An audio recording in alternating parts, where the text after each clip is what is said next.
ഫാബ്രിക്കിനകത്തേക്ക് നല്ല ബ്യൂട്ടിഫുൾ ആയിട്ട് എംബ്രോയിഡറി വർക്കും കൂടെ ചെയ്ത് വന്നേക്കുന്ന സിമ്പിൾ ആയിട്ടുള്ള സ്ലിറ്റഡ് കുർത്തീസ്, അതും വിത്ത് കോട്ടൺ ലൈനിങ്ങും കൂടെയാണ് വന്നേക്കുന്നത് കേട്ടോ. ഒന്നുകൂടെ ഇതിന്റെ ഒരു എലഗൻസ് ഒന്നും കൂടെ കൂട്ടി ഇതിനകത്തേക്ക് എംബ്രോയിഡറി വർക്കും കൂടെ വന്നപ്പോഴത്തേക്കിന് ടോട്ടൽ 3 ഡിഫറെന്റ് ആയിട്ടുള്ള ഷെയ്ഡുകളിലേക്കാണ് കൊണ്ടുവന്നേക്കുന്നത്. അപ്പൊ നമുക്കതിന്റെ ഓരോന്ന് നോക്കാം.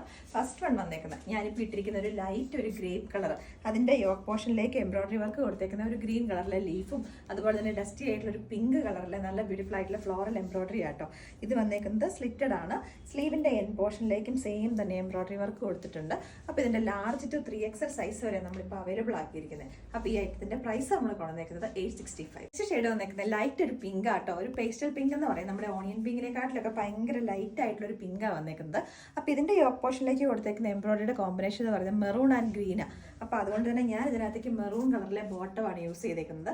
ഈ ടോപ്പിന്റെയും പ്രൈസ് നമ്മൾ കൊണ്ടുവന്നേക്കുന്നത് 865. നെക്സ്റ്റ് ഷെയ്ഡ് വന്നേക്കുന്നത് ഡാർക്ക് ഗ്രീൻ കളറിലേക്കാട്ടോ. അപ്പോൾ അതിന്റെ യോക്ക് പോർഷനിലേക്കായിട്ട് കൊടുത്തേക്കുന്നത് ഒരു ഡാർക്ക് പിങ്ക് കളറിലെ എംബ്രോയിഡറിയാണ്. അപ്പോൾ അതിന് ഞാൻ ഒന്നും കൂടെ കുറച്ചുകൂടെ കോൺട്രാസ്റ്റ് ആയിക്കോട്ടെ എന്ന് കരുതിയിട്ട് നമ്മുടെ റാണി പിങ്ക് കളറിലെ ബോട്ടമാണ് പെയർ ചെയ്തേക്കുന്നത്.